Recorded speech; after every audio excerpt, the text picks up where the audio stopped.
Gustavo Morín, de padres uruguayos, vivió en varios países europeos y africanos antes de estudiar historia en la Universidad de Louvain-la-Neuve, en Bélgica.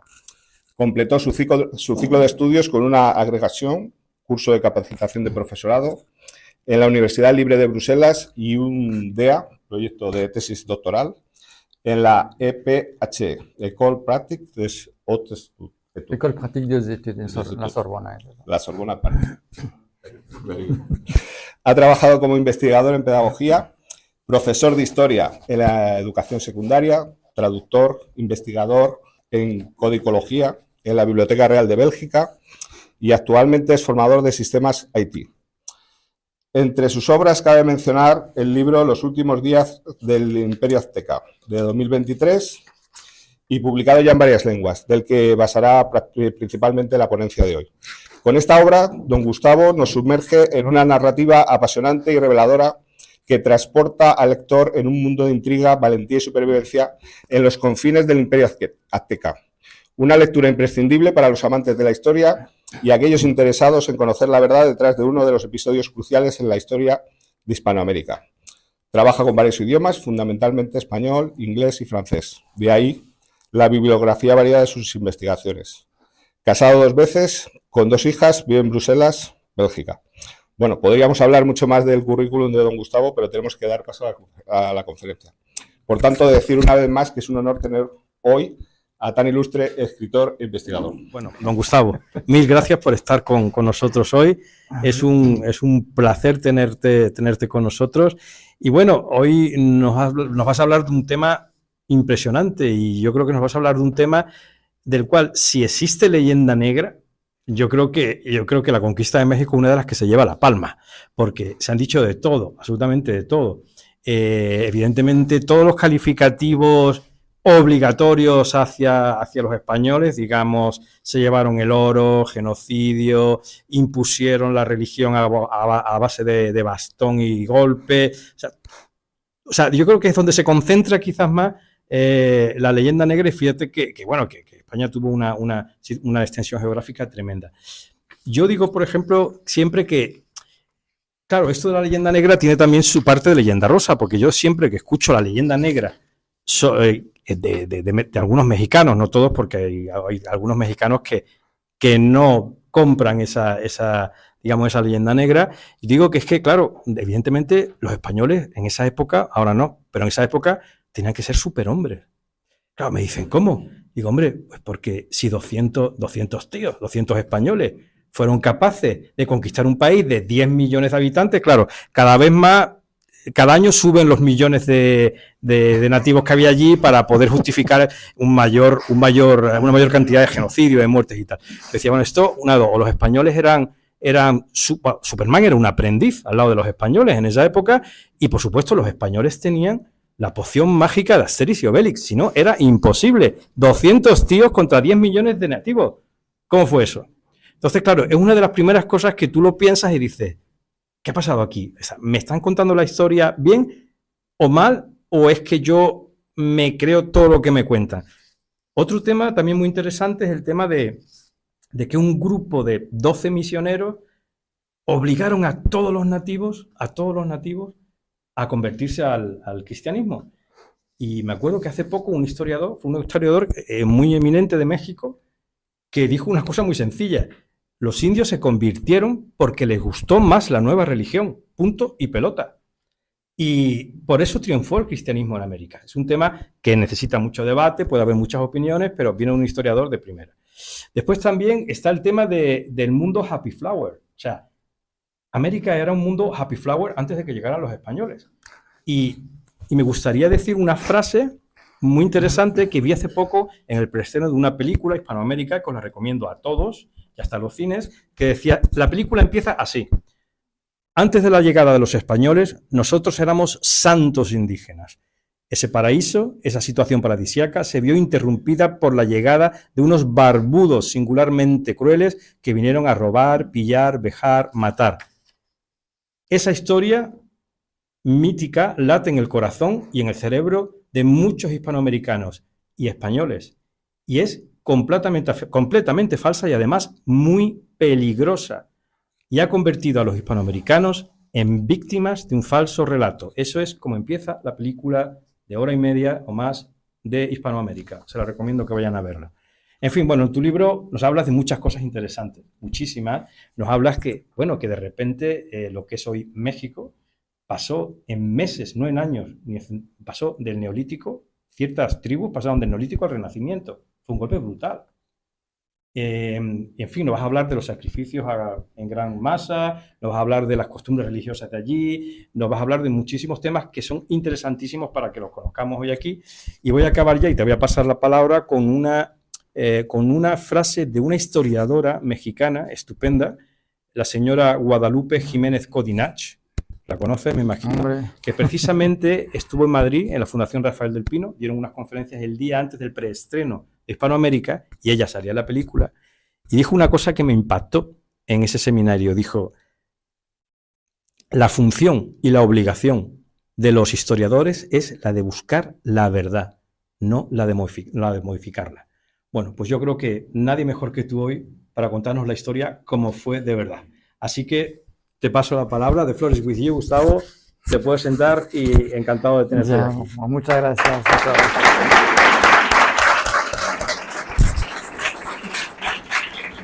Bueno, como me voy a poner ahí por los slides, pero como Sergio acaba de hablar de Codinac, aquí está la disputa del pasado y hay un artículo suyo muy importante de Codinac, efectivamente, que es mexicana. Y que bueno, pues, lo más difícil de todo es lograr hablar de todos los temas. No va a ser posible porque tenemos una hora y algo, ¿no? Entonces voy a intentar tocar un par de cosas y sobre todo fijarme en el tiempo. Primero, quitar, a ver que no llame nadie, vale. Ahí, bueno, a ver, ¿cómo vamos a hacer eso? Ese libro, el original, escrito en francés. Es porque yo pienso y escribo en francés, hice todos mis estudios en Bélgica y en parte en Francia. Y eso es una traducción que hice yo, o sea que si un día lo leéis vais a ver que hay unas expresiones un poco raras que son traducciones francés. Bueno, entonces, hay muchos temas, ¿no? Sergio estuvo tocando ahí un montón de temas. Hay que hacer una elección. Entonces lo que vamos a hacer es un paseo, nos vamos a pasear por ahí, pero es que hay tantos temas y nos podemos pasar días aquí hablando de eso. Hay una estructura en el libro que son 4 capítulos. Yo voy a tocar un poco de todo, simplemente intentando no perderme en todas esas informaciones.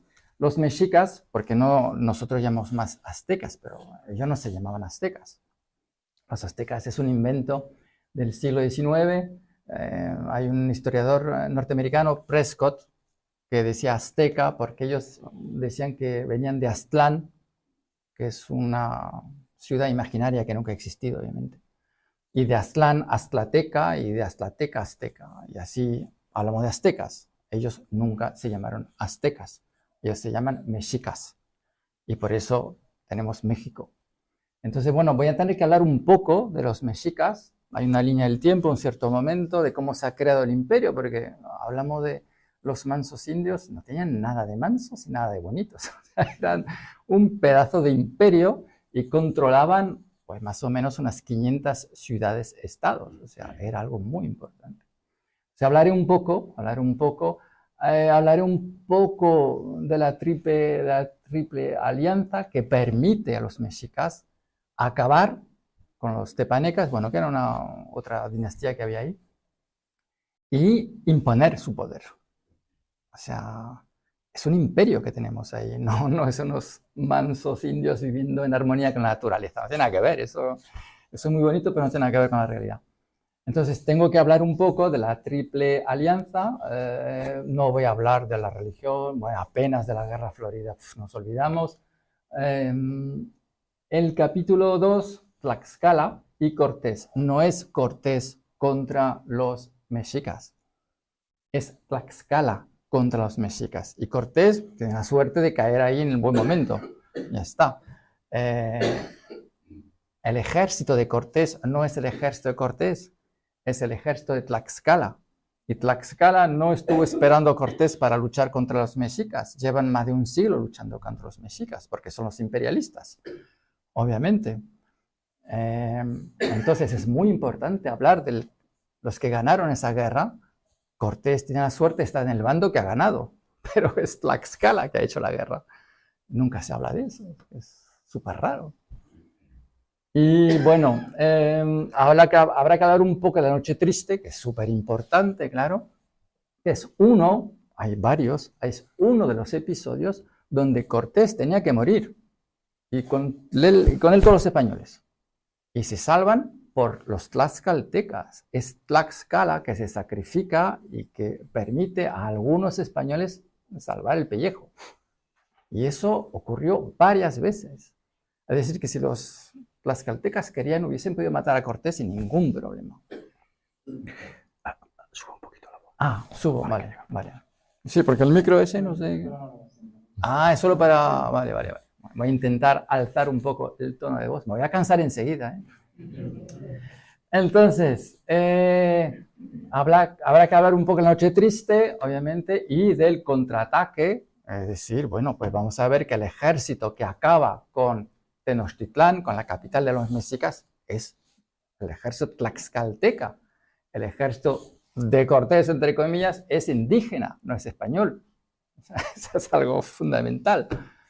Y el diferencial tecnológico, porque claro, como decías tú, bueno, son 500 españoles que llegan con Cortés, luego hay más, pero son 500 que llegan, y como 500 españoles en 2 años derrocan a un imperio de 12, 13 millones de habitantes. O sea, ¿cómo es posible? Sí, gracias a las armas de fuego. Pues no, porque eso lo vamos a estudiar también. Antes de Cortés y después de Cortés hubo media docena de expediciones militares más importantes que las de Cortés, con más cañones y más caballos y más gente. Y murieron todos. O sea que, y fueron, pues estuvo Ponce de León 2 veces, Hernando de Soto, Pánfilo de Narváez, que acabó muy mal también. Todos fueron a Florida, donde no hay ningún imperio. Y murieron todos, a pesar de tener un ejército más importante que el de Cortés, o sea que no son las armas de fuego, ¿no? Eso lo vamos a ver también. Los españoles no les gustaban los arquebuses, eran malísimos los arquebuses, preferían las ballestas. Veremos ahí, hay un slide con el tema del alcance, de la potencia de esas armas. En fin, bueno, hablo un poco, pero un poco, El capítulo 3 es el peor, es el más polémico. Ya tuve bastantes quejas porque hablamos de un tema que nadie quiere tocar. Claro, que es el tema, bueno, del sacrificio humano. Está bien, podemos hablar un poco, pero de la antropofagia, no, eso no. Eso ahí muy mal. Es algo que hay muchas fuentes. Yo traje una, por ejemplo, y luego hablaré de eso. No es un invento de los aztecas, es una práctica normal, natural en esa región. Los olmecas en el 1000 a.C. ya lo hacían. Simplemente que los aztecas lo van a llevar a un nivel, bueno, pero es algo que se practicaba en Colombia también. No es ningún invento azteca. Ese de comerse a la gente era bastante banal. Era religioso, pero bueno, cuando una práctica religiosa está llevada a tales excesos, ya no se sabe muy bien si es religioso o si es de costumbre normal. O sea, bueno, hablaremos un poco de ese tema. ¿Y la leyenda negra? Pues habrá que tocar un poco la leyenda negra. En la leyenda negra, bueno, pues sí, claro, está el desastre demográfico que todo el mundo conoce. En un siglo, la población indígena pierde 90% de la población, efectivamente, por el problema del sistema inmunológico. Entonces sí, efectivamente, pero bueno, no tiene nada que ver no es una cuestión de política genocida, no tiene nada que ver. Los que realmente llevaron una política genocida están en el norte, en Estados Unidos. Ellos sí hicieron una verdadera política genocida. Por ejemplo, pues en el 1800 había más o menos en América unos 60 millones de bisontes, y un siglo más tarde había menos de 1000, porque entendieron que la base de la economía de los indios en el norte de América eran los bisontes y había que matar a todos los bisontes. Ellos llevaron un verdadero genocidio, porque eran unos racistas los anglosajones, hay mucho cuidado, siempre lo han sido. Bueno, pues hablaremos un poco. Ya veis, la expropiación de las tierras, que es muy importante cuando los indios pierden las tierras. Entonces, claro, todo así, los españoles llegaron, robaron todo, etc. Pues es muy raro, porque el virreinato de Nueva España estuvo 3 siglos protegiendo un sistema típico de ellos, que son las tierras comunales, porque los indígenas no tenían esa noción de propiedad privada de la tierra que tenemos nosotros.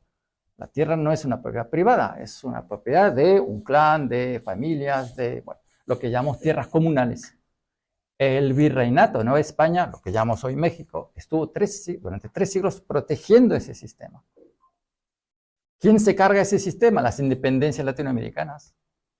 Son las independencias al principio del siglo XIX que acaban con el sistema, porque eso es el antiguo régimen. Pero al destruir ese sistema, entonces esas tierras comunales se encuentran de repente sin dueño formal. Y los latifundistas las ocupan. Y claro, menos de un siglo más tarde, pues que tenemos la Revolución Mexicana, donde los indígenas intentan recuperar esas tierras, y vamos a ver a uno de los máximos héroes de la historia de la Revolución Mexicana, que es Zapata. Y Zapata se alza, se levanta en armas con los títulos virreinales. Es increíble.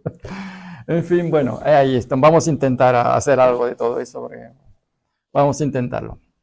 Entonces, bueno, yo toco algunos de esos temas y empezamos siempre, como hacíamos en las clases de historia, con un poco de geografía para ver dónde estamos. ¿Dónde estamos? En el mapa de izquierda, pues vemos el imperio mexica, decimos azteca, pero mexica, es así que se llama. Y lo interesante aquí es Tlaxcala. Es Tlaxcala, es esa entidad aquí, esa ciudad-estado, es importantísima porque es la que va a permitir a Cortés de ganar la guerra. Son ellos que hacen todo. Pero si miráis bien el mapa, veis que están rodeados, están cercados. Cuando llega Cortés, llevaban 50 años cercados por las fuerzas de los mexicas. Se habían olvidado el gusto de la sal, descubren eso con Cortés, no tenían acceso al oro, ni al algodón, ni a un montón de cosas, recuperan eso gracias a Cortés, porque llega en esa zona. Tlaxcala es muy, muy importante en esa historia. Son ellos que acabaron con los mexicas y no es Cortés.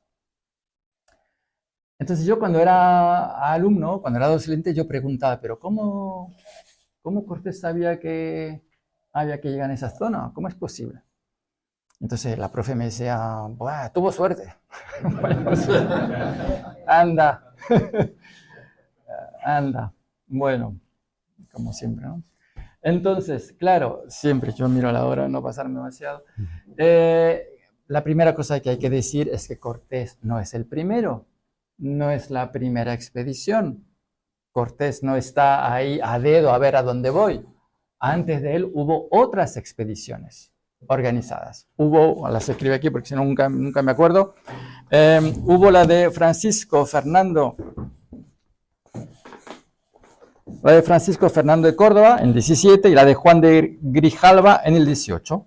Hubieron varias expediciones de reconocimiento que permite, claro, juntar datos. O sea, Cortés sabe muy bien dónde está yendo.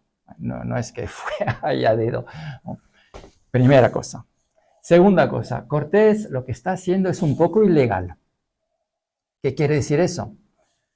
Es el gobernador de Cuba, Velázquez, que le pidió de llevar esa expedición de reconocimiento.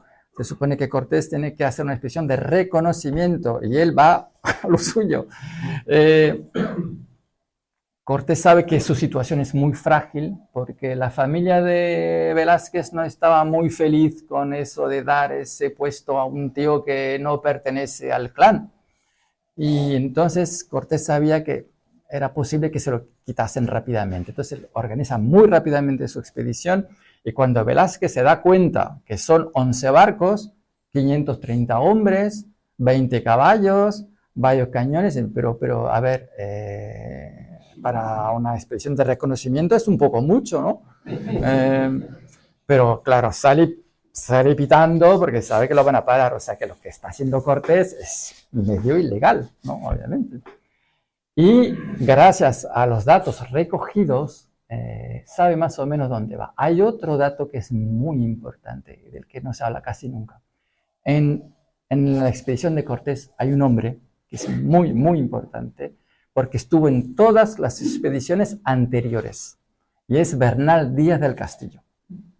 Entonces, claro, él escribió 30 años después de todo lo que ha ocurrido, escribió un libro, aquí, Historia verdadera de la conquista de Nueva España, que lo escribió para explicar que Cortés no es que miente, pero que hay muchas cosas que Cortés no dice, para, claro, alzar su papel. Bernal Díaz del Castillo es fundamental para entender lo que ha ocurrido realmente, y él estuvo en todas las expediciones. 30 años después de esa guerra, él se decide a escribir esa crónica. Y claro, entre lo que dice ahí y lo que dice Cortés hay muchas diferencias.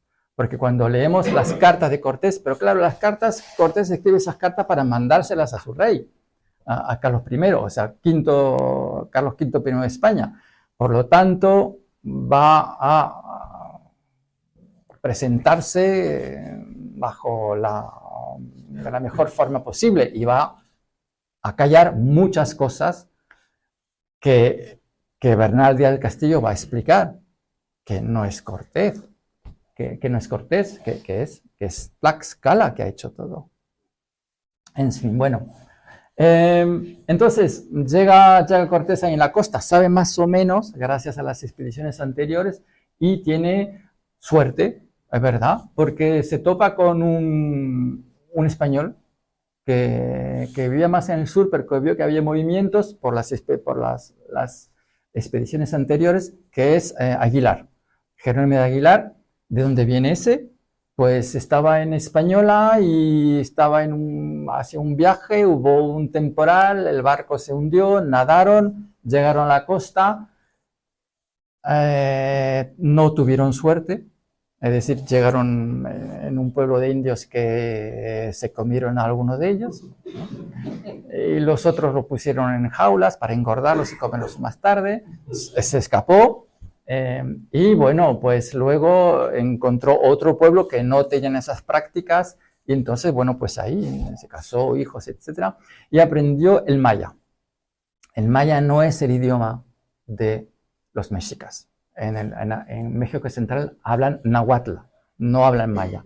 Pero bueno, algo es algo. Entonces, claro, Cortés se lo lleva y bien. Y cuando llegan a un pueblo, pues ahí más o menos a Veracruz, por ahí, que lo van a fundar luego, entra en contacto con indígenas y les regalan unas 20 mujeres, práctica normal, y ahí está la famosa, la que la historia va a recordar como la Malinche, pero que no es ninguna Malinche, la van a bautizar Doña Marina, que como muchos indígenas odian a los mexicas, obviamente, y ella habla maya y habla náhuatl. Entonces, gracias a eso, Cortés ya empieza a enterarse de dónde está y qué pasa. Y que hay muchas ciudades-estados que luchan contra los mexicas y que son odiados. Entonces, eso es una puerta de entrada. Bueno, cuando llegan, empiezan a recorrer, empiezan a avanzar y se topan con Tlaxcala y entran enseguida en conflicto con Tlaxcala. Bueno, yo digo Tlaxcala porque claro, en Tlaxcala piensan que si él viene de la zona controlada por Moctezuma, por los mexicas, será un agente de Moctezuma, lógicamente. Y están ahí en guerra 2 semanas, más o menos, hasta que se dan cuenta de que hay algo raro. Y entonces hacen las paces, discuten, y claro, y Tlaxcala explica que ellos están en guerra de hace más de un siglo contra los mexicas. Y lo que quiere Cortés es saber si hay oro ahí, obviamente.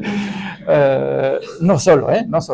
Pero bueno, y entonces, bueno, pues hacen algo fundamental para todo lo que va a seguir luego, que es la alianza. La alianza entre Cortés y Tlaxcala. Y es una alianza fundamental que ha salvado la vida a Cortés varias veces. Si no hubiese sido por eso, jamás habríamos oído hablar de Cortés. Y en Tlaxcala le dicen de no ir a Tenochtitlán, porque si vais ahí os van a matar a todos. Los mexicas no pueden aceptar que entre gente que no esté invitada. Ellos son la cabeza de imperio y bueno, si son aliados de Tlaxcala, eso no puede funcionar. Pero bueno, Cortés está tan convencido de sus capacidades militares. Es verdad que es un gran capitán de guerra, pero ha cometido muchos errores en esa campaña y siempre fue Tlaxcala que lo ha salvado, siempre. Nunca se habla de eso, obviamente. Que él dice igual, no, yo quiero ir, yo no estoy aquí para acampar, yo quiero ir. Sabe que es una ciudad increíble, tiene mucha información a través de doña Marina, sabe que hay algo muy importante allá. Entonces, lo que hacen los tlaxcaltecas, dicen, vale, pero entonces vas a ir con un batallón. Nosotros te vamos a dar un batallón, no se sabe cuánto, 5.000, 6.000 hombres te van a acompañar. Otro dato fundamental, porque eso es lo que va a permitir a los españoles salir en la noche triste y que se salven unos 400. Si no, los mataban a todos. Bueno, entonces así llegan efectivamente a Tenochtitlán. Paso con los detalles de lo que hace Moctezuma, de las preocupaciones de Moctezuma, paso de todo el rollo, porque bueno, los mexicas sabían muy bien que habían cosas raras que estaban pasando en la costa. Tenían espías y sabían, y veían que había las piraguas enormes con gente rara, o sea, ellos sabían que había movimiento. Pero paso con todo el rollo, porque si no, ahí nos vamos a perder mucho tiempo. Entran en Tenochtitlán. Tenochtitlán, lo veis aquí, es esto. Eso es Tenochtitlán. Es decir, es una ciudad lacustre que es muy fácil de aislar. Es una trampa. Es una trampa mortal y ahí van a caer los españoles y todo el mundo. Lo que va a ocurre algo muy raro, es que van a estar ahí 7 meses. ¿Cómo es posible? Bueno, lo que pasa es que Cortés no entra en Tenochtitlán con todos sus hombres. Deja unos hombres en la costa y bueno, pues a un cierto momento en la costa había unos aliados de Tlaxcala que pidieron a los españoles de ayudarles a luchar contra otro grupo aliado a los mexicas. Perdieron, mataron a las decenas de españoles que había ahí, le cortaron la cabeza a uno y claro, y llevaron la cabeza a Moctezuma. Y hacen eso delante de Cortés. Entonces ahí Cortés entiende que está en una situación muy peligrosa, porque ellos son 500 españoles, quizás 5.000, 6.000 tlaxcaltecas, y hay 300.000 personas ahí en Tenochtitlán. O sea, pueden acabar con ellos cuando quieran. Es muy peligroso. Entonces hacen, quizá la cosa más loca que se puede imaginar, toman como rehén a Moctezuma. Y se lo llevan a un cuartel que han puesto ahí en un templo. Y nadie se anima en hacer nada porque Moctezuma es divino y él dice que quiere ir con los españoles. Es una situación rarísima. Y 20 años más tarde, 20 años después, cuando Bernardo de Sahagún, un sacerdote, el primer etnólogo de la historia, porque aprende como muchos sacerdotes náhuatl y va a entrevistar los que lograron sobrevivir de toda esa guerra, los descendientes de los mexicas, pues todo el mundo recordaba ese momento como algo rarísimo, donde nadie entendía lo que estaba pasando, pero nadie se animaba en hacer algo. ¿Cómo era posible que Moctezuma esté en manos de los españoles y nadie dice nada? Y vivieron así 7 meses. Hasta que, claro, lo bueno a un cierto momento se acaba. Cortés se entera por uno de los tlaxcaltecas, se entera que hay españoles que están en la costa. Claro, Velázquez logró montar otra expedición con 1000 hombres con el propósito de arrestar a Cortés. Llevado por Pánfilo de Narváez. Entonces, bueno, ahí, claro, ahí también Moctezuma dice, pero ese Cortés, algo no es muy claro, no está muy claro aquí, porque se supone que viene enviado por el rey, pero luego el gobernador de Cuba lo quiere arrestar. O sea, cosas se están mezclando, porque, bueno, no hay que creer que los mexicas no saben lo que está pasando. Ellos tienen espías por todas partes y saben muy bien lo que está pasando. Entonces ahí estamos en una situación muy complicada. Lo que hace Cortés es que coge 100 hombres, se va a encontrar a Pánfilo de Narváez, hace una operación comando en plena noche, logra dar vuelta a todos los soldados diciéndoles que hay un montón de oro ahí en Tenochtitlán y va hasta agacharse para recogerlo. O sea, ¿no? Bueno, la mayoría de los hombres de Pánfilo de Narváez van a morir, ¿no? Obviamente, pero bueno, en fin. El problema es que mientras que Cortés estaba fuera para esa operación, el trato, dicen las crónicas, el trato de los mexicas hacia los españoles que estaban ahí cambió. Y eran mucho más distantes y bueno, hacía 7 meses también que hay una situación rara e imposible de entender.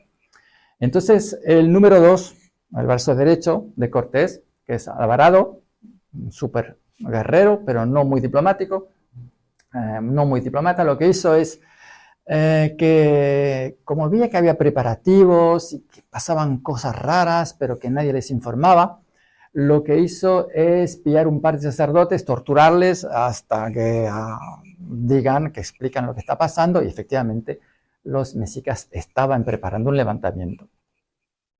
Bueno, entonces lo que hizo Alvarado es coger sus mejores hombres, 50 hombres, salieron todos armados. Había una fiesta religiosa muy importante en donde estaba toda la aristocracia de Tenochtitlán. Fueron y mataron a todo el mundo. Claro, y entonces ahí ya se acabó el buen rollo. Obviamente empezó, claro. Después hubieron juicios en España por ese tema y parece que mataron 400 personas ahí, ¿no? En la aristocracia de Tenochtitlán, ¿no? Bueno, y luego Cortés regresa a Tenochtitlán con los 1000 hombres de Pánfilo de Narváez. Narváez va a estar 2 años en la cárcel, lo van a poner en la cárcel. Y lo muy raro es que cuando entra en Tenochtitlán no hay nadie en las calles. Lo dejan entrar, claro, quieren que entren y luego van a romper todas las pasarelas y matar a todo el mundo, ¿no? Y bueno, pues eso lo escribo, en el libro eso está escrito,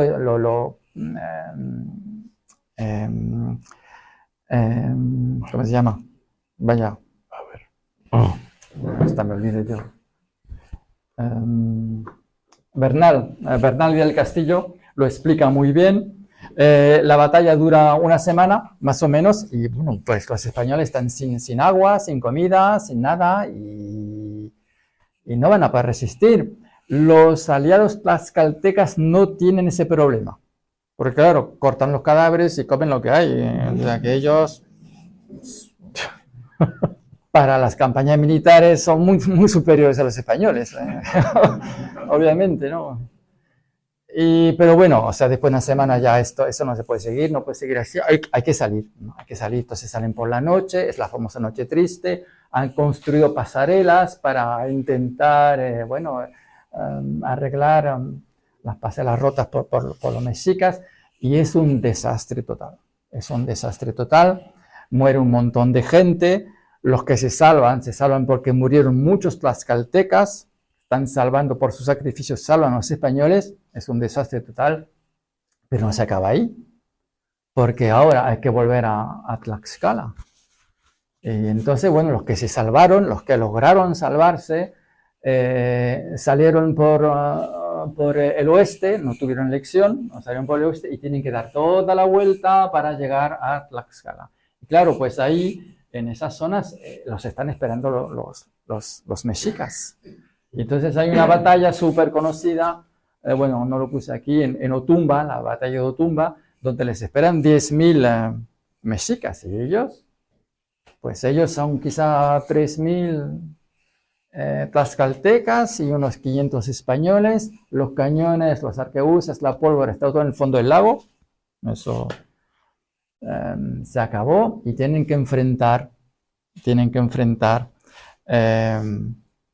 a los aztecas en esa condición. Hay algo, no me acuerdo si yo lo escribí en algún lugar o no, muy interesante sobre la noche triste. Sí, que bueno, es triste, pero es divertido también un poco. Es López de Gómara, que lo quería leer. Es muy corto, es muy corto, que dice eso. El problema es que, claro, muchos pensaron que, bueno, ahora huimos y nunca más vamos a poder volver. Entonces hay un montón de oro y de vajilla y un montón de cosas y sería una pena dejarlo ahí, ¿no? Entonces, bueno, pues intentan llevarse todo lo que pueden y dice López de Gómara, nuestra gente moría cuanto más se cargaba de oro y joyas, obviamente, pues los que se escapaban eran los que se cargaban lo menos posible y avanzaban sin miedo. Se puede decir que el oro los mató y murieron ricos. Ya, bueno, fueron ricos muy poco tiempo, pero bueno. En fin, eso me parecía divertido. Y bueno, en Otumba, bueno, también paso, a Cortés hace algo completamente increíble, está copiando, no sé si lo ha hecho sabiendo lo que estaba, consciente de lo que estaba haciendo o no, pero se dio cuenta que había un capitán muy importante, vestido de una forma muy ostentosa y pensó, bueno, que quizás si lo mata, ha hecho lo mismo que Alejandro Magno en la batalla de Gaugamela, como lo escribí yo en castellano. Gaugamela, ¿vale? Sí, la batalla de Gaugamela en 331 a.C., cuando Alejandro va directamente hacia Darius III y atacando al rey, pues entonces, claro, todo se va desmoronando. Cortés hace lo mismo. Ataca, logra matarlo. Bueno, no es el que lo mata, hay 3 o 4 jinetes ahí que se dieron cuenta de lo que estaba haciendo, van con él, matan al capitán, entonces sin la estructura de mando todo se va desmoronando y se salvan, pero de casualidad, o sea, normalmente tenían todos que morir ahí en Otumba. Y bueno, pues llegan como pueden dan toda la vuelta y llegan a Tlaxcala. Y ahí, claro, les dicen, os dijimos de no ir, que es muy peligroso, ¿no? Hubiesen podido matarlos a los españoles sin ningún problema, pero no, tiene una alianza muy importante entre Tlaxcala y Cortés. Y son los tlaxcaltecas que les van a proteger, a curar, a darle de comer, todo. Otra vez salvados por Tlaxcala.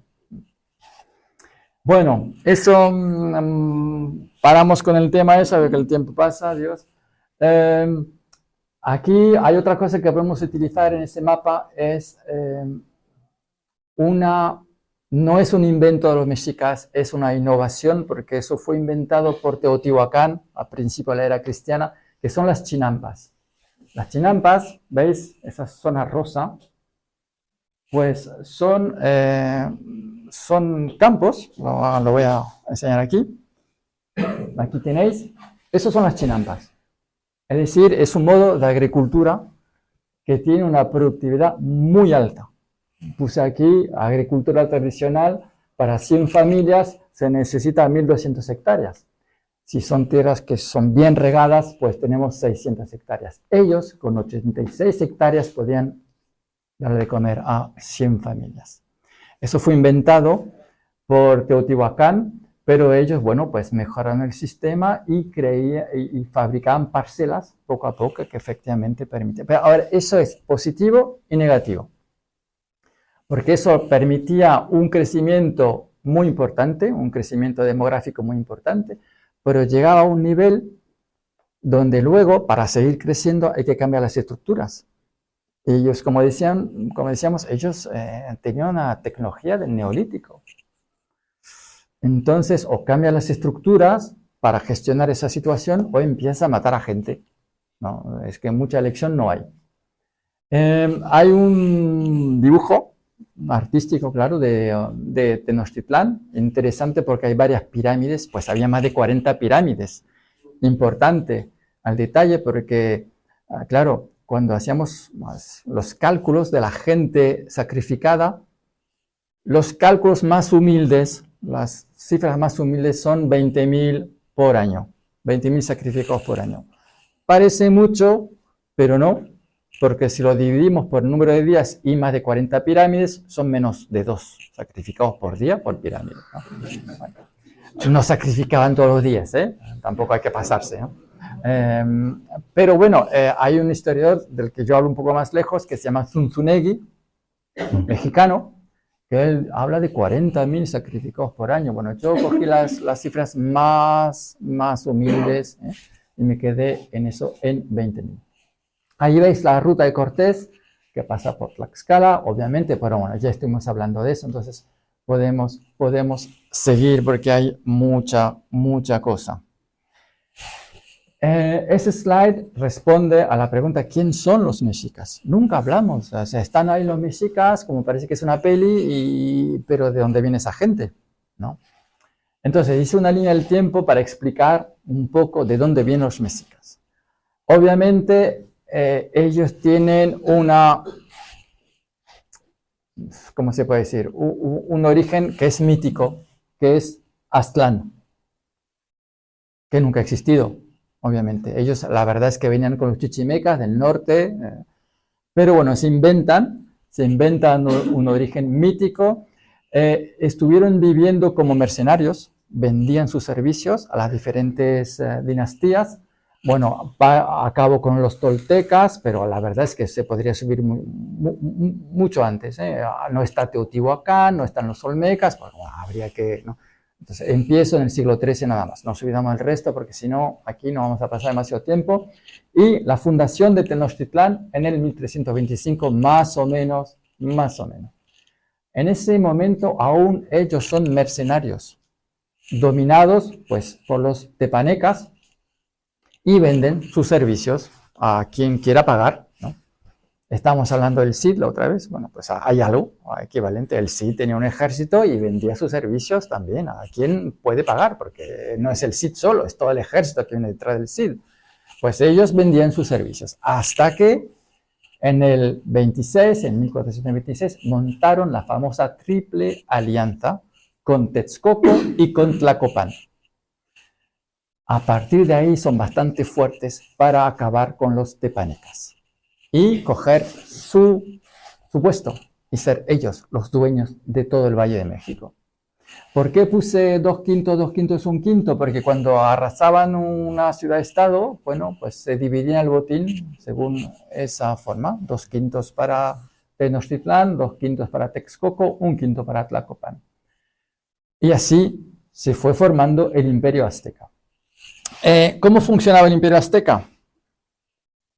Pues todo el mundo tenía que contribuir. Os doy una lista de lo que tenían que contribuir, es decir, las 500 ciudades-estados tenían que contribuir 4 veces por año. El impuesto no es como aquí una vez por año, son 4 veces por año. Es una lista muy larga, yo solo cogí algunas cifras. Es el historiador Hugh Thomas, que bueno, falleció ya, y que dedicó un libro de 1000 páginas sobre esa guerra, súper interesante. Y entonces explica que cada 80 días había que entregar a Tenochtitlán 625 trajes de guerra, 665 escudos, 30.680 plumas, las plumas y los granos de cacao se utilizaban como moneda, 123.400 mantas de algodón o fibra, 32.000 varillas para construir lanzas, 17.600 piezas de vajilla, 60 recipientes de polvo de oro, 560 hachas, etcétera, etcétera. Es decir, que todo el Valle de México mantiene a los mexicas. Es así que funciona. Entonces, claro, crean una sociedad muy refinada, mantenida por las 500 ciudades-estados que ellos controlan. Y si alguien no entrega lo que tiene que entregar, pues los matan a todos, obviamente, y le dan la tierra a otro clan. Así funciona. Entonces empezamos a entender por qué son odiados, obviamente. Y estamos muy lejos de la imagen del manso indio bonito, que no tiene nada que ver. Es un imperio lo que tenemos ahí.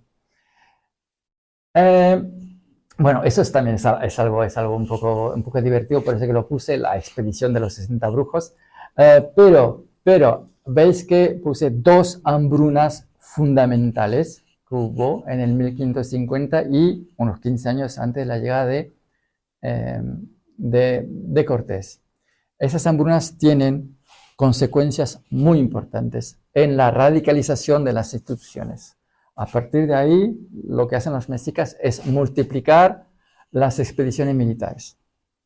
Porque, bueno, ¿os acordáis el mapa aquí de los Chinampas? Bueno, aquí tenemos agua salada, agua dulce, y aquí tenemos la agua salina, vamos a decir. Ellos construyeron un dique de unos 14 kilómetros para separar las aguas, para permitir las chinampas, claro, de funcionar, si no es imposible. Pero basta que haya un temporal, una tormenta muy fuerte, y ese dique se rompe. Y regularmente llega el agua salina aquí dentro y todos los chinampas están arruinados y se acabó. Entonces tuvieron problemas de hambruna, efectivamente, no vivían en armonía con la naturaleza, para nada, ¿no? Y a partir de los problemas, a partir de esas hambrunas, lo que hacen es que multiplican las expediciones militares y se ponen mucho más duros y mucho más crueles y también sacrifican más gente, obviamente. Entonces, hay algo que puse, bueno, quería poner algo divertido un poco, que es la expedición de los 60 brujos. Porque, claro, los mexicas tienen una concepción de la historia que no tiene nada que ver con la nuestra. Para los mexicas, la historia es la profecía que está anunciando una gloria por venir. Por lo tanto, a cada vez que logran matar o destruir a una ciudad-estado importante, destruían sus propios lienzos para hacer otros que están anunciando la victoria que acaban de tener. ¿Qué significa? Que es imposible saber de dónde vienen, porque destruyen constantemente sus propios lienzos.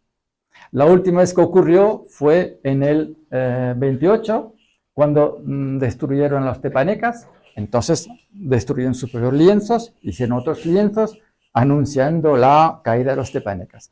Por eso que Hugh Thomas dice que antes de 1428 es imposible saber quién eran los aztecas y dónde vienen. Ellos mismos no lo sabían.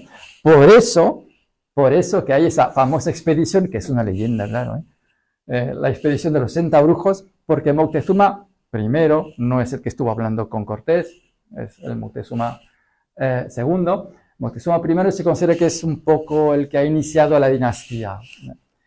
Quiere saber cómo se hace para llegar a Aztlán. Entonces, quiere fabricar un batallón, montar un batallón de los mejores soldados, y su hermano le dice, no, es un problema religioso, no es un problema militar. Entonces vamos a montar un batallón de brujos, que son los 60 brujos. Entonces, ¿qué hacen los brujos? Para prepararse al gran viaje, tienen que llevar, claro, ¿qué van a llevar con ellos? Pues mucho peyote, obviamente, Claro, mucho peyote.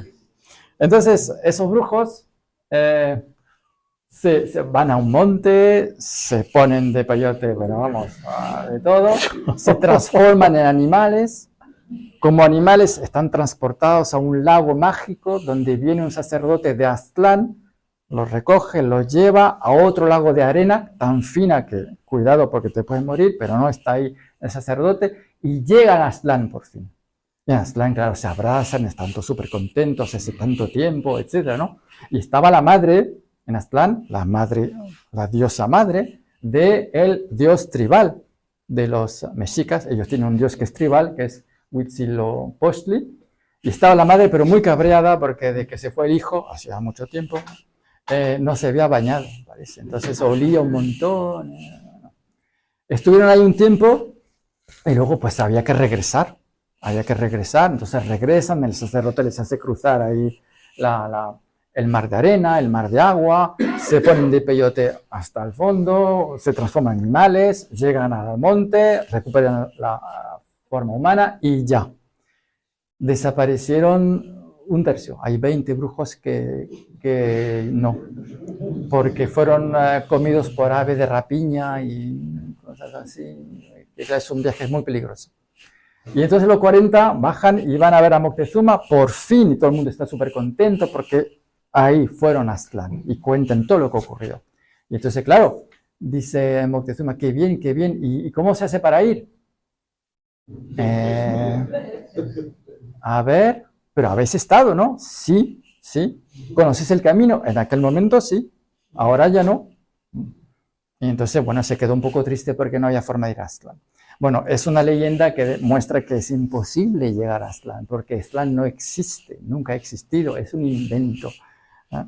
Pero como no saben de dónde vienen ellos, porque están destruyendo sus propios lienzos constantemente, pues tienen que inventarse algo, ¿no? Y ahí está. Bueno, vamos a pasar a otra cosa. El lienzo de Tlaxcala, tengo unas reproducciones un poco más lejos, es importantísimo y es los tlaxcaltecas que lo han hecho para recordar a la corona de España todo lo que España debe a Tlaxcala. Claro, porque sin ellos no hay un solo español vivo allí. Entonces, luego voy a mostrar algunos, tengo 2 slides sobre el lienzo de Tlaxcala y eso, la ley de protección que llegaron los españoles y mataron a todo el mundo. Bueno, a ver. Primero, Isabel la Católica, en 1514 ya saca leyes para promover los matrimonios mixtos. Porque claro, los españoles no son nada en aquel momento, son una gota en el océano. Nadie puede imaginar que un siglo más tarde el 90% del pueblo indígena iba a desaparecer. Entonces, si quieren sobrevivir los españoles, tienen que casarse con la aristocracia local. Recordemos que en Estados Unidos los matrimonios mixtos están prohibidos hasta 1960. O sea, la banda de racistas están allá en el norte. Ahí ya matrimonios mixtos. Es increíble. Luego, eso es bajo Isabel. Bajo Carlos V, Carlos V I de España, tenemos la controversia de Valladolid y las leyes nuevas. Bueno, todo el mundo conoce la controversia de Valladolid. Es una cosa rarísima también que nunca se ha visto en la historia, donde una nación que está en plena expansión, de repente, nos vamos a parar un segundo y pensar si lo que estamos haciendo está bien o no. ¿Dónde se ha visto eso? Cuando los musulmanes estaban invadiendo todo, nadie se ha parado a pensar si estaba bien, ¿no? Lo que estaban haciendo, les parecía que claro, ¿no? Y los norteamericanos, cuando estaban matando a los indios y cogiendo territorio, tampoco nadie se paró a pensar si está bien lo que están haciendo. Eso es únicamente los españoles, que hacen cosas de ese estilo, donde se ponen a pensar si está bien o no. Bueno.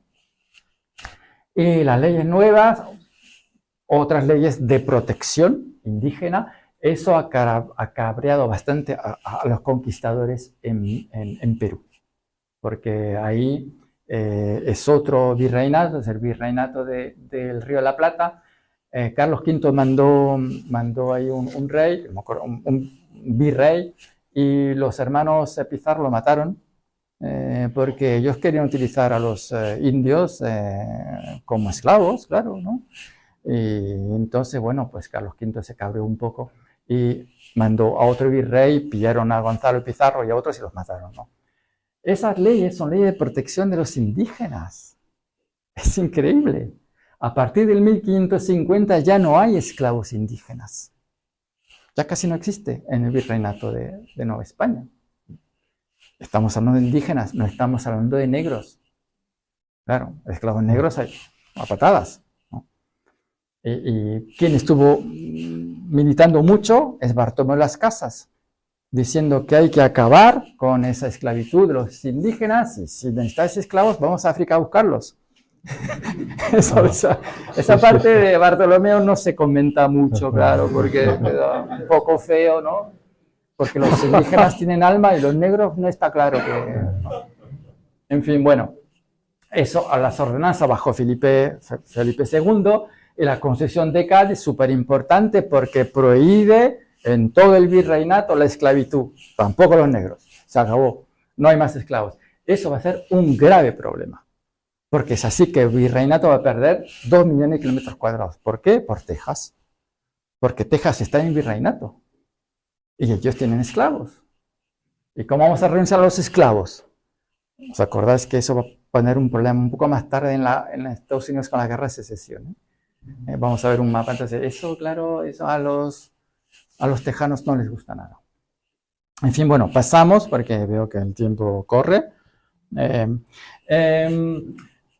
Bueno, el peyote era es más una broma que otra cosa.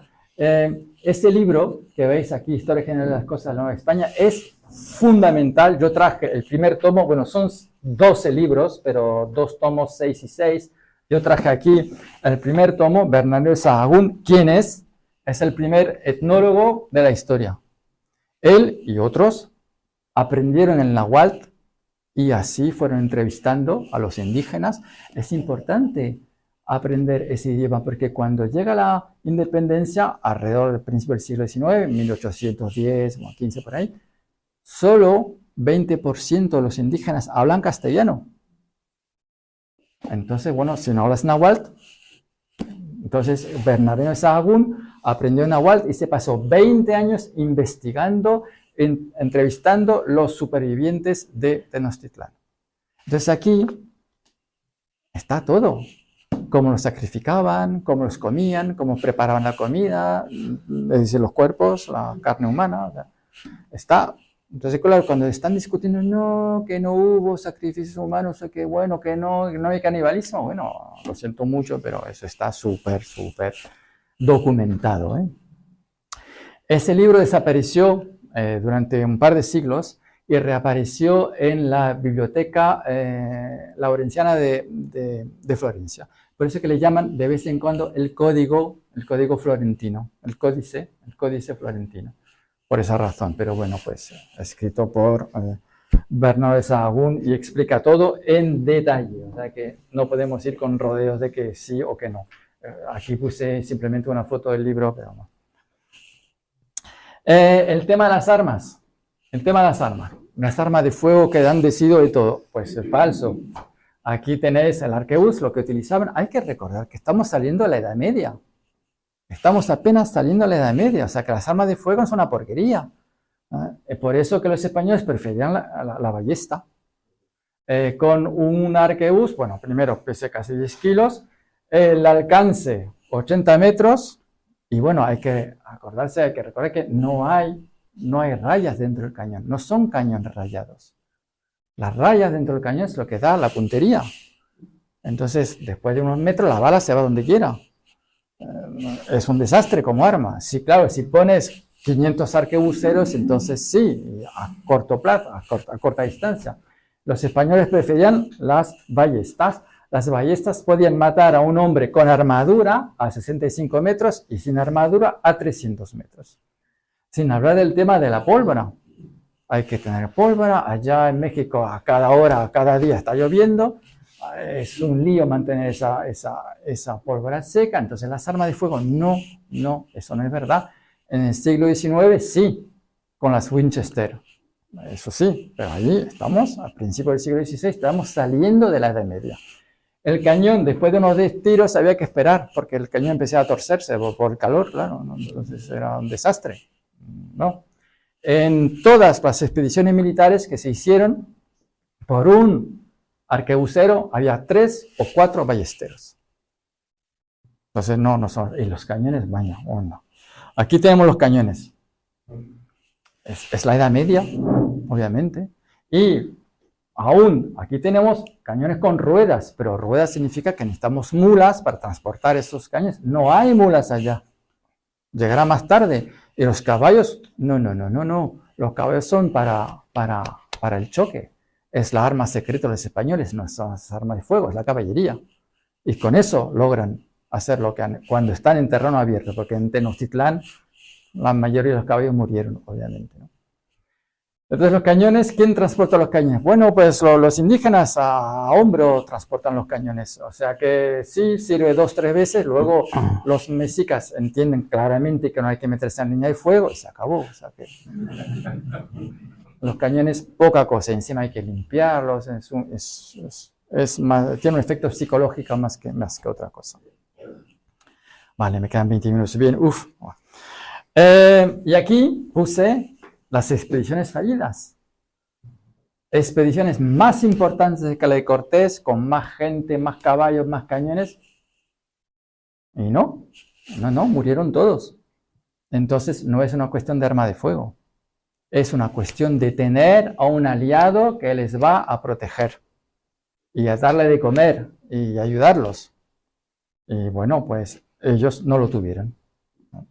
Lo que salva a Cortés es Tlaxcala, lo que salva a Pizarro es Manco, es decir, porque había una guerra civil entre Atahualpa y su hermano Manco, y es porque hay una guerra civil, que hay un bando que protege a Pizarro.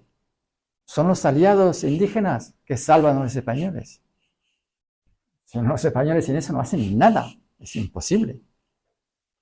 Y entonces, bueno, puse aquí en negrita, puse a Pánfilo Narváez. Sabéis, os acordáis que Pánfilo Narváez lo mandó Velázquez para arrestar a Cortés, pero las cosas salieron mal. Pánfilo Narváez, después de la caída de Tenochtitlán, volvió a España y le dieron otra expedición. Él no tenía suerte. Murieron todos, ¿no? Pero ahí está Cabeza de Vaca. Entonces, bueno, eso no tiene poco que ver con nuestro tema, pero me pareció algo tan increíble la aventura de Cabeza de Vaca. Él ha escrito, la única cosa que ha escrito en su vida, Naufragios, es la obra de Cabeza de Vaca. Y lo que veis ahí, entonces claro, la expedición llegó a Florida. Florida fue siempre un muy mal destino para los españoles.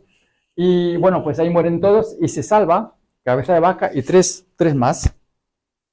Y son esclavos de las tribus indias, esclavos, porque siempre pensamos que los indios, no, ellos no hacen esas cosas. Claro, todo el mundo lo hace, ¿no? Entonces son esclavos de tribus indias, ya está, ¿no?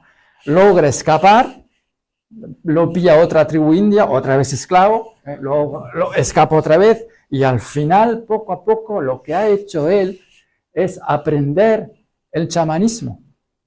Y tenemos un ejemplo rarísimo de cristiano, español cristiano, que se transforma en indígena. Y es tan bueno en lo que hace que va acompañado por centenares de indios. Se transforma en un hombre santo, en un chamán, ¿no? Y así va recorriendo todo lo que veis a pie durante 8 años. Y son 3.000 kilómetros que puse. Claro, se para en ciertos lugares como aquí en San Antonio, que bueno, futuro San Antonio, dice que ha visto vacas peludas, que son los bisontes, claro, ¿no? Y entonces, bueno, pues va caminando durante 8 años y llega a México donde está ahí Cortés y lo recibe y pasan toda una tarde explicando todo lo que le ha ocurrido. Es una aventura increíble. El único que se ha salvado de la famosa expedición de Pánfilo Narváez. Bueno, mucho con el tema no tiene que ver, pero me pareció tan interesante la vida de ese hombre, lo puse, ¿no? Las armas que utilizan, bueno, los que pueden permitírselo, tanto los tlaxcaltecas como los aztecas, que es la macana. Entonces es una madera con obsidiana. Es obsidiana, permite hacer unas heridas imposibles de curar, porque machacan, revientan, cortan, y eso es lo que utilizaban los indígenas, la macana. Así vemos un poco el estilo de armas que tenían. Y el famoso lienzo, el lienzo de Tlaxcala, hecho en el 52 por Tlaxcala para recordar a la corona española todo lo que España debe a Tlaxcala. ¿Qué vemos aquí?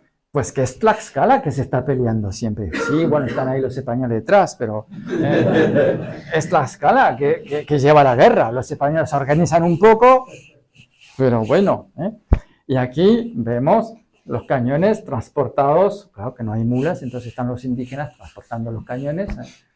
Todo eso está en el famoso lienzo de Tlaxcala, que es una obra extraordinaria. Aquí hay otro más. Cuando salen de Tenochtitlán después de la noche triste, llegan aquí los españoles reventados, cansados, hambrientos, heridos. ¿Y quién los protege? Tlaxcala, obviamente. Para los tlaxcaltecas está clarísimo que son ellos. Y son ellos que han vencido a los mexicas. Y Cortés organiza un poco el tema, pero... Entonces, esta ilustración es increíble. ¿Por qué? Porque todos decimos, sí, llegaron los españoles a Tenochtitlán, reventaron todo, qué brutos, qué bestias. Pues todo lo contrario. Porque Cortés lo que quería era ofrecer Tenochtitlán a su rey y no un campo de ruinas. Pero, él no lo dice en las cartas, pero Bernal y el Castillo lo dice constantemente. El pacto que él tenía con Tlaxcala era que había que dejar a Tlaxcala matar a todo el mundo, que no se salve uno solo, porque llevan 150 años luchando contra los mexicas. Quieren matar a todo el mundo y no dejar un solo barrio. Entonces vamos a destruir todo. Cortés dice que sí porque necesita a los tlaxcaltecas, pero él piensa que no, claro. Él quiere regalar esa ciudad a su rey. Entonces, ¿qué pasa? Que desobedece. Dice, no, vamos a dejar unos barrios aquí porque quizá nos puede servir. Y claro, los tlaxcaltecas dicen, a ver, durante la noche lo que van a hacer los mexicas es que van a mandar operaciones comandos, nadar bajo el agua, ponerse en las casas que se supone que están libres, pero que no, y nos van a pillar por detrás. Y es súper peligroso. Que no. Pues sí, es lo que ocurre, claro. Es lo que ocurre, y los tlaxcaltecas lo ponen aquí claramente, otra vez, que Cortés hace lo que quiere y va a su rollo. Entonces, lo pillan los mexicas, pillan a Cortés y lo hacen prisionero. Es una cosa que Cortés no dice en las cartas, obviamente. Lo hacen prisionero durante un par de horas. ¿Por qué no lo matan? Porque no. Para hacer las cosas bien, para poder recibir toda la gloria y el honor de haber matado a Cortés, hay que hacerlo según el ritual. Es decir, que hay que llevarlo ahí al templo, quitar la ropa, pintarlo, ponerlo ahí en la roca, reventar el tórax, quitar el corazón, cortar cabeza, pierna, bueno, hacer las cosas bien, ¿no? Y ahí pues no da tiempo, no hay tiempo, y claro, enseguida se monta una expedición para salvar a Cortés. En esa expedición murieron 60 españoles y probablemente unos 1000 tlaxcaltecas, únicamente para salvar a Cortés, porque Cortés no obedece y le están diciendo lo que hay que hacer y él no, va a su rollo. Entonces, bueno, después de eso, Cortés acepta que destruyan a Tenochtitlán. O sea, no son los españoles. No son los españoles, son los tlaxcaltecas que reinan. Y ahí está Cortés salvado por quién, otra vez por tlaxcaltecas. O sea, siempre estamos con el mismo rollo, ¿no? Bueno, paso rápidamente. Puse unas imágenes de sacrificio humano. ¿Por qué sacrificaban constantemente gente? Bueno, lo puse ahí. Es porque ellos pensaban que esa sangre se transformaba en energía cósmica necesaria para que el sol siga brillando. Y si no lo hacen, el sol se va a apagar y muere todo el mundo. Entonces, bueno, es necesario sacrificar constantemente. Eso no es propaganda española, porque los que dibujan son indígenas, que ayudan a dibujar. O sea, los códices son obras colectivas. Eso está como súper sabido. Puse un texto de Montaigne, que es muy interesante porque es un relativismo cultural increíble, donde explica que eso de comer gente no está tan mal. Y entonces, claro, al final es fantástico. Dice, pues lo asan y lo comen juntos y envían un poco a sus amigos ausentes por correo, no sé cómo hacen. No es como se piensa para alimentarse de ellos, no es simplemente una cuestión de extrema venganza. Es fantástico el relativismo cultural de Montaigne que está justificando el canibalismo. Y esa imagen viene de el códice mayabequiano que yo quería utilizar para mi libro. Pero me han dicho en Almuzara, en mi editorial, no. Mandamos un libro a México con eso y queman todas las librerías. No se puede, donde están comiendo a gente, ¿cómo vamos a hacer eso? No se puede, no. Pasó rápidamente, porque, bueno. El símbolo de México, de la bandera, que está ahí, todo el mundo lo conoce, pues eso es un invento español. ¿Por qué? Porque esas son las verdaderas representaciones que hay en los monumentos antes de la llegada de los españoles. No hay ninguna serpiente aquí. ¿Por qué la serpiente? Bueno, para que la gente no se fije demasiado en esto, que lo vemos aquí como decoración. Es el higo chumbo, pero eso tiene una simbología muy importante. Es el corazón humano. Y el águila tiene en sus garras el corazón humano. El símbolo de los aztecas es el sacrificio humano, obviamente. Los españoles prefirieron evitar un poco el rollo ese y pusieron una serpiente, ¿no? Y ahí está el chumbo, pero parece que es para decorar, ¿no?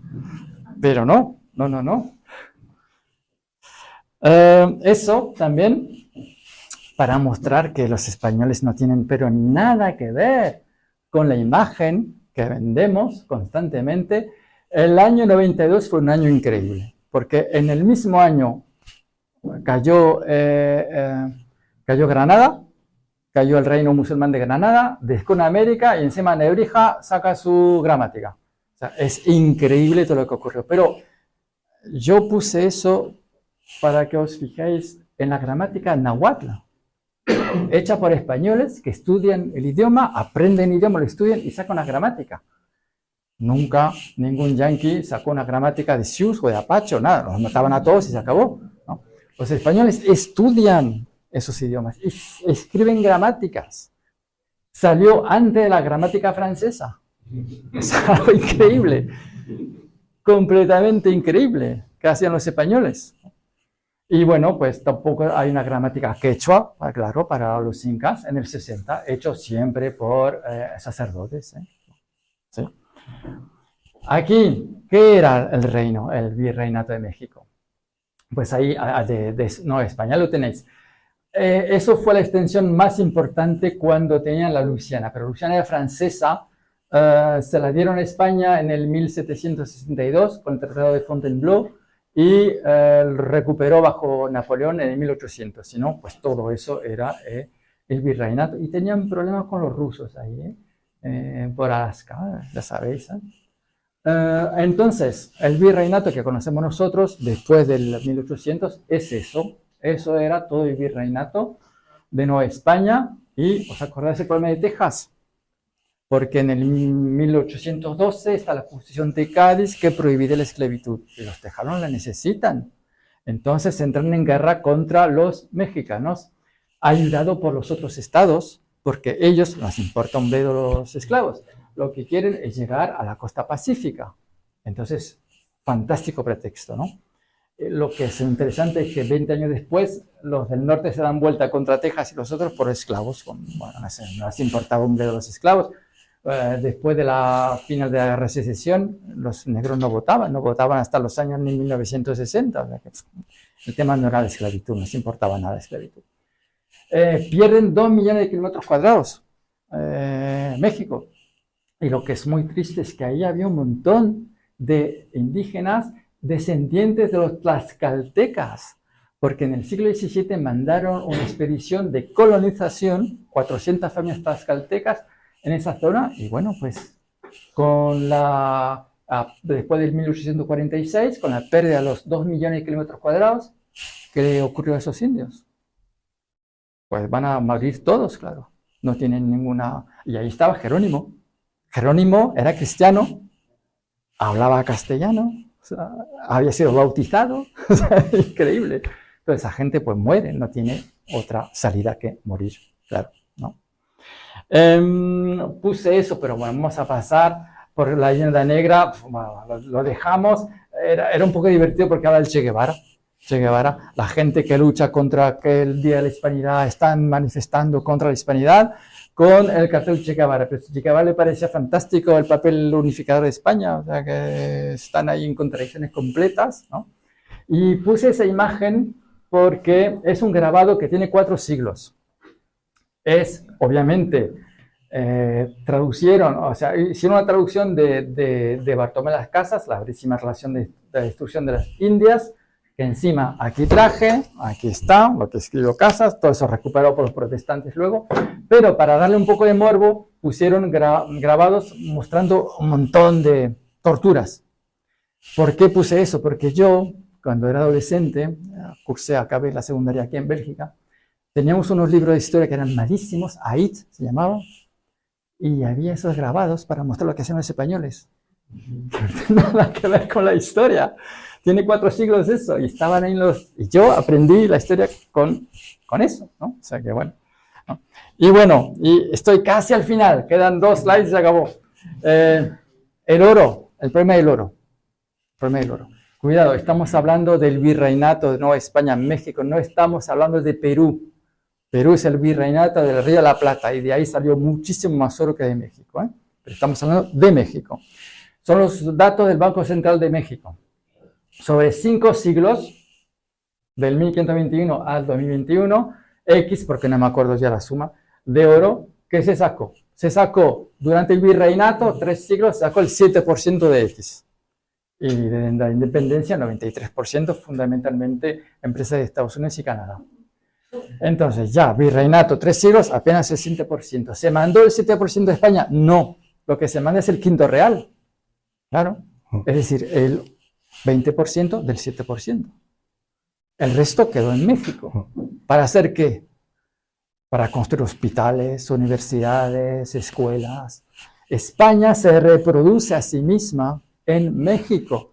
Y es por eso que la famosa Guadalupe Jiménez Codinac, esa historiadora mexicana extraordinaria, decía, no son colonias, nunca fueron colonias, eran virreinatos. Los ingleses y los franceses no estaban construyendo escuelas y hospitales y universidades por donde pasaban, les importaba un bledo, claro. Pero eso es España. España se reproduce a sí misma. Y el oro fue gastado allí para construir todas esas cosas. O sea, estamos muy lejos de la idea de que nos robaban todo el oro y no sé qué más, y el rollo ese. Y acabo con esto. Acabo con esto. Eso es la independencia, claro, de México, donde se cargan a todas las instituciones del virreinato. Por lo tanto, se cargan también a las tierras comunales, que son las tierras de los indígenas. Entonces ahí llegamos a la máxima paradoja. Zapata, uno de los máximos héroes de la historia de México, que se levanta en armas. Eso viene de un artículo de una revista mexicana, Bicentenario. Me permití una corrección, porque el artículo tiene varias páginas, pero cambié una palabra. Cambié una palabra, es esta, virreinales. Porque el artículo, que no está muy bien lo que dice, pero lo hago basándome sobre Codinac, que dice que esos nunca fueron colonias, y la palabra original era colonias, títulos de propiedad coloniales. No, no son colonias, son virreinatos. Entonces cambié esa palabra y puse virreinal. El resto viene de ese artículo que explica que Zapata se alza, se levanta en armas, ¿con qué? Con los títulos virreinales de propiedad de las tierras comunales. Lo que está haciendo Zapata es querer volver al virreinato de España.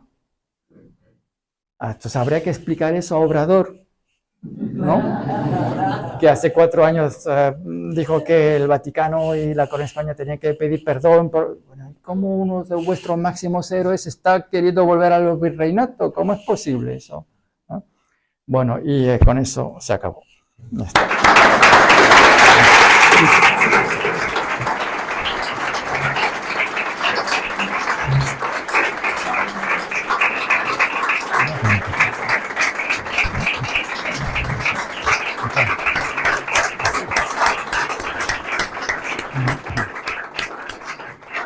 Bueno, yo creo que ha sido una conferencia espectacular para empezar el ciclo en 2024. Ha sido tanta información que es imposible retenerla. Creo que te vamos a tener que llamar para una segunda conferencia a que nos sigas contando historias. Y bueno, la verdad que nos hemos pasado el tiempo y sabéis que intentamos ser puntuales. Podría coger 1 o 2 preguntas del público, si alguien, pero rápido, por favor, a ver. El señor, por favor, le paso el micro para que puedan escuchar. cero la grabación. No merece la pena. Bueno, pues como se quiera. Yo quería saber, quizás el modo de los sacrificios. No. ¿Había o se sabe si había algún tipo de selección? Es decir, ¿quién era el sacrificado y por qué? ¿Se hacía un sorteo? Sí, no, ¿Se sabe eso? Sí, se sabe. Sí. Generalmente no se sacrificaban a los mexicas, sacrificaban a las entidades, a las ciudades, estados sometidos a los mexicas, para mantener el miedo, porque ¿cómo se puede convencer a esas 500 ciudades, estados, cuando no se tiene bastantes soldados para meterlos en todos los lugares? No es posible. ¿Cómo se puede convencer a esa gente de 4 veces por año traer todos los recursos que necesitamos o acabamos con vosotros?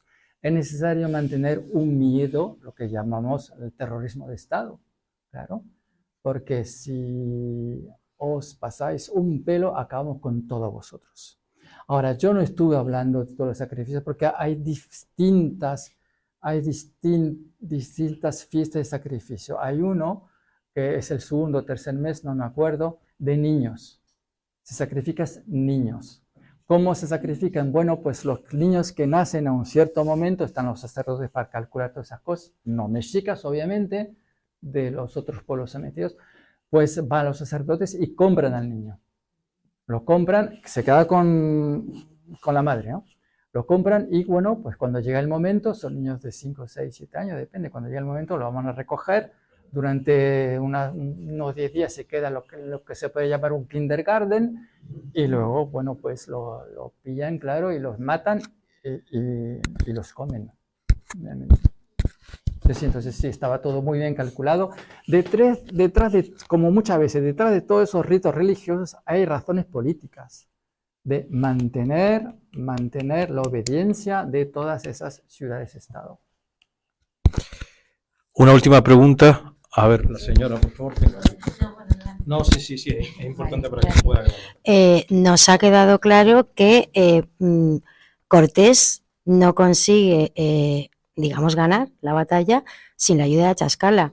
Pero lo que no me queda claro es por qué ellos, después de 100 años luchando, hasta que no llega Cortés, no ganan. O sea, ¿qué les aporta? El arte de guerra europeo. Efectivamente, que es lo que nos falta también por defender, lo de la famosa, el ardor guerrero de la infantería española, vamos, que por también ejemplo, creo que hay que sacarlo de...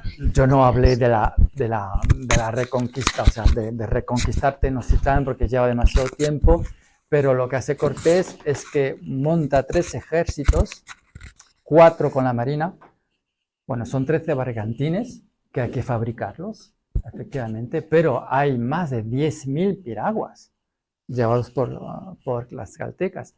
Y lo que hace es el cerco, porque claro, el ejército está muy bien, pero pueden huir a través del lago. Entonces hay que hacer un cerco, y eso es un pensamiento europeo, es el arte militar europeo. Ellos no piensan en hacer esas cosas. Y todo es muy ritualizado, ¿no? Lo que quieren es matar a todo el mundo y punto. Sí, pero a ver, aquí hay que ir por tramos y es complicado y entonces es esa forma de pensar racional en la guerra que aporta Cortés. Pero bueno, los otros también lo hicieron y murieron todos. Sí, la última pregunta ya al fondo, David, por favor. Sube la voz, por favor. Los sacrificios humanos, había entendido la teoría que era debido a la falta de carencias. ¿Eso es verdad o no? No. La población que no había animales, cerdos, vacas, etcétera, y por tanto recurrían como fuente de proteína. No, porque esa comida, primero se considera que es una comida de lujo y es para la aristocracia. Es decir, para la aristocracia administrativa o militar. No es para el pueblo. Y de todas maneras no es con 20.000 sacrificados por año que vamos a darle de comer a 500.000 personas. O sea, que no. Pero tuvimos un conferenciante el año pasado que habló precisamente de lo que fueron el rol de las misiones y en todo el oeste americano hasta Alaska, y contaba que tribus que estaban en lo que era hoy Nuevo México, Texas, Arizona, etcétera, tribus, que había canibalismo, por lo visto, y no tenían que ver nada que ver con esa política, digamos, de sacrificio, digamos, de lo que es los mexicas, y hacía un razonamiento que era parecido al que había comentado este señor, que era, evidentemente, los españoles llevaron el ganado vacuno, el ganado lanar, el ganado caprino, el ganado, bueno, en fin, había pavos, o sea, no sé cómo le llaman en México a los pavos, tienen otro nombre, pero evidentemente los bisontes estaban en el norte, pero había una zona ahí un poco peligrosa en la que no había apenas carne o proteína animal. No sé si a lo mejor quizás no fuera el caso en la zona de los mexicas, ¿no? Hay casos de canibalismo porque falta proteína, pero en el caso de Tenochtitlán Era distinto, sí. es distinto. Y deciros también dónde podemos encontrar tu libro. ¿Amazon o dónde? En Amazon o en Punto y Coma. En Punto y Coma. Pues ya lo sabéis. Muchas gracias.